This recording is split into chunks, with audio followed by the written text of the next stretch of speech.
Saya tahu kerisauan anda, adakah side effect boleh berlaku terhadap vaksin COVID-19?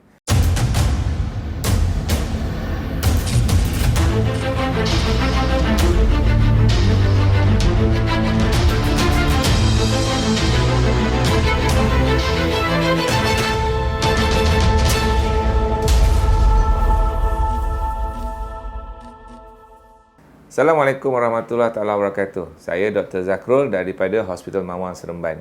Hari ini saya nak bercerita mengenai vaksin dan kepentingan vaksin COVID-19 dalam pada kita mendepani masalah COVID-19 di negara kita. Sebenarnya tuan-tuan, apabila kita melihat COVID melanda negara kita, kita bercakap mengenai sifat manusia ataupun sikap kita terhadap jangkitan itu sendiri. Sikap kita yang suka berkumpul, sikap kita yang suka menjalani kehidupan kita dengan secara berkumpulan, sifat kita yang sentiasa ingin menjalankan kita panggil majlis-majlis keagamaan atau majlis-majlis perkahwinan dengan jumlah yang agak ramai.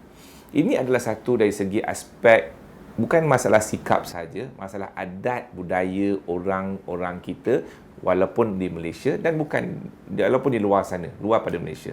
Ini adalah satu tata cara budaya yang tentunya manusia mempunyai budaya yang sedemikian.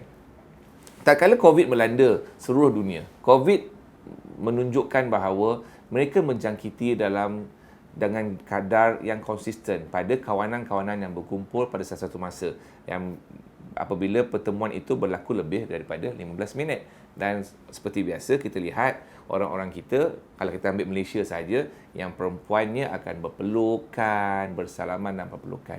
Yang anak-anaknya, especially anak-anak orang Melayu, akan salam dan cium tangan. Yang lelakinya juga, selalunya pun salam berpelukan. Cuma tak ada pipi ke pipi lah di situ. Tapi bila kita lihat bagaimana kita nak meneruskan kehidupan tanpa rasa takut, bagaimana kita nak meneruskan kehidupan kita tanpa ada rasa janggal dengan COVID atau tak COVID. Tidak ada jalan lain kecuali mematuhi normal yang baru ataupun dengan adanya vaksin di sini. Dengan adanya vaksin, apa itu vaksin? Vaksin adalah salah satu cara kita membuat antibody dalam badan tanpa kita ataupun tubuh badan kita mengalami jangkitan. Badan kita mempunyai antibody dengan cara kita mengenalkan virus itu sendiri ke dalam badan dan badan kita menghasilkan tentera-tentera tersendiri untuk melawan jangkitan yang mungkin berlaku diakibatkan COVID. Ada banyak cara untuk menghasilkan vaksin. Contohnya live attenuated, maksudnya kuman yang hidup diberikan pada badan, ataupun kill vaksin, kuman yang mati diberikan pada badan. Dan dalam kes COVID-19, kita menggunakan teknologi yang disebut mRNA vaksin. Salah satu cara yang advance untuk menghasilkan vaksin dengan kadar yang segera dan pada masa yang sama untuk mengelakkan mutasi dengan kadar serentak tidak boleh dikawal oleh badan. Maksudnya apa? Sekiranya COVID-19 itu berubah menjadi COVID-19 plus, badan dah tak boleh nak handle sekiranya berlaku jangkitan. Jadi itulah advantage bila kita menggunakan mRNA vaksin. Saya faham kerisauan anda semua apabila kita bercakap mengenai vaksin dihasilkan dengan kadar yang cepat atau kadar yang segera. Dalam masa 1 tahun telah terhasilnya vaksin terhadap coronavirus. Sebenarnya data menunjukkan coronavirus telah dikenali sejak tahun 1965 dan corona yang garang dikenali sejak tahun 2002, SARS virus dan juga MERS-CoV pada tahun 2013. Jadi dari segi saintis development vaksin telah berlaku proses itu semenjak jangkitan pada coronavirus kepada manusia bermula sejak pada tahun 2002. So vaksin development berlaku progresif. Cumanya dalam 2 siri sebelum itu, coronavirus SARS dan coronavirus MERS-CoV, jangkitan hanya berlaku setempat. Jadi vaksin tidak boleh dilancarkan kerana tidak ada manfaat untuk diberikan kepada semua orang. Cuma dalam kes COVID-19, dia merebak kepada seluruh dunia. Dan masyarakat terganggu dengan dahsyat dengan sistem ekonomi, sistem perbankan, sistem perhotelan, semua sektor-sektor melibatkan ekonomi total runtuh akibat daripada COVID-19. Termasuklah sektor kesihatan itu sendiri. Jadi untuk kita melakukan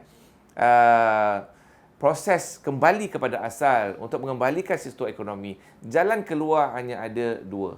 Pertama, tuan-tuan terus bekerja dengan memakai mask dan distance dan juga dengan berjadual, atau vaksin sebagai salah satu cara keluar. Soalan kedua, adakah vaksin menjaga anda daripada jangkitan? Vaksin memprotek ataupun membolehkan diri kita tidak dijangkiti. Tetapi tidak bermaksud kita tidak membawa virus tersebut. Maksudnya, tuan-tuan boleh terkena COVID-19, tetapi COVID-19 hanya duduk atas kulit dan di atas dalam mulut ataupun dalam hidung anda tanpa membuatkan jangkitan. Tidak cross, tidak melampaui border yang sepatutnya dan menyebabkan badan anda mengalami demam dan mengalami komplikasi.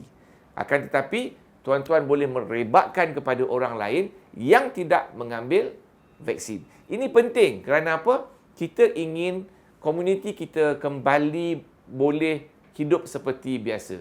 Jadi, vaksin adalah salah satu jalan keluar untuk membolehkan masyarakat hidup seperti biasa. Yang ketiga, saya tahu kerisauan anda, adakah side effect boleh berlaku terhadap vaksin COVID-19? Seperti biasa, semua vaksin atau semua ubat-ubatan ada side effect yang tersendiri. Tapi untuk masa sekarang, kita tahu bahawa COVID-19 untuk short term punya studies, insya-Allah tidak ada apa-apa komplikasi yang serius. Seperti biasa, kalau dia cocok, sakit. Memang cocok tu sakit. Bukan cocok vaksin saja. Semua cocok pun sakit. Itu adalah komplikasi yang biasa.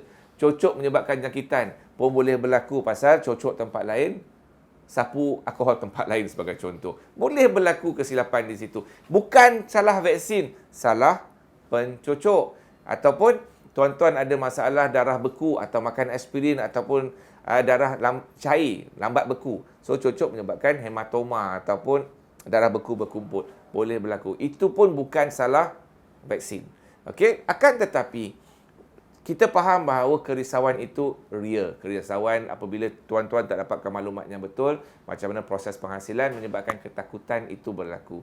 Sebenarnya, vaksin ini selamat untuk tuan-tuan ambil. Especially kepada pesakit-pesakit yang berusia 60 tahun ke atas, yang mempunyai penyakit-penyakit darah tinggi, kencing manis dan sewaktu dengannya, mereka-mereka ini yang diprioritikan. Kepada sahabat-sahabat yang berumur 20 ke 30 tahun, atletik, tak perlulah risau. Yang diberikan adalah kepada bapa-bapa kita supaya mereka tidak mati akibat COVID. Itu yang paling penting. Dan juga kepada healthcare workers, kerana healthcare workers mempunyai peranan yang sangat besar. Dan kita tak nak, walaupun kita kata, adakah healthcare workers semua sihat? Tak, ada juga healthcare workers yang mengalami darah tinggi, kencing manis. Mereka tetap manusia biasa. Jadi mereka memerlukan vaksin ini supaya dalam banyak-banyak kuman yang dia boleh dijangkiti di hospital, COVID-19 bukanlah penyebab kematian mereka. Ini yang kita nak cegah. Dan juga cikgu-cikgu di sekolah. Kerana apa? Cikgu-cikgu kita pun mempunyai macam-macam penyakit. Dan mereka bercampur dengan jumlah kawanan pelajar yang sangat besar. Satu sekolah di Malaysia dalam average 1,500 ke 3,000 pelajar. Itu adalah satu kawanan yang sangat-sangat besar. Dan cikgu-cikgu kita pun juga mempunyai masalah obesiti, darah tinggi, kencing manis. Jadi sekiranya mereka tidak mengambil vaksin, mereka akan terdedah kepada komplikasi jangkitan COVID dan boleh menyebabkan kematian. Jadi ini yang paling penting untuk kita memahami tujuan vaksin ini diberikan kepada rakyat.